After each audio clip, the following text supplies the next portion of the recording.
സുഹൃത്തുക്കളെ വരൂ, കഴിഞ്ഞ 24 മണിക്കൂറിനിടയിൽ ഇന്ത്യയിൽ എന്തൊക്കെ കാര്യങ്ങൾ സംഭവിച്ചു എന്ന് നോക്കാം. സ്വർണ്ണവിലയിൽ വൻ ആശ്വാസം. 2 ദിവസത്തിനിടെ കുറഞ്ഞത് 1000 രൂപ. 2 ദിവസത്തിനിടെ 1000 രൂപയുടെ കുറവാണ് സ്വർണ്ണ വിപണിയിൽ ഉണ്ടായത്. ഇന്നലെ 120 രൂപയുടെ നേരിയ കുറവ് രേഖപ്പെടുത്തിയിരുന്നു. ഇതിനു പിന്നാലെയാണ് ഇന്ന് പവന് 840 രൂപ കുറഞ്ഞത്. കേരളത്തിലെ പ്രമുഖ റേഡിയോ ജോക്കി അഞ്ജലി മാപ്പു പറഞ്ഞു. കാര്യം ഇതാണ്.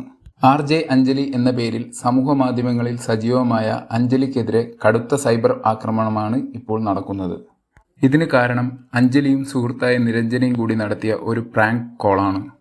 കല്യാണത്തിന് ബുക്ക് ചെയ്യാൻ എന്ന പേരിൽ മെഹന്തി ആർട്ടിസ്റ്റിനെ വിളിച്ച് സ്വകാര്യ ഭാഗത്ത് മെഹന്തി ഇടുമോ എന്നായിരുന്നു നിരഞ്ജന ചോദിച്ചത്. കേരളത്തിലെ PSC പ്രതീക്ഷകൾ വഴിമുട്ടി നിൽക്കുന്നു.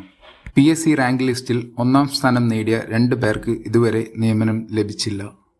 2 പേരും PSC അസിസ്റ്റന്റ് പ്രൊഫസർ തസ്തികയിലേക്കാണ് റാങ്ക് നേടിയത്. കർണാടക സർക്കാരിനെ വിമർശിച്ച് സുപ്രീം കോടതി. തഗ് ലൈഫ് റിലീസ് വിലക്കിയത് ശരിയായില്ല.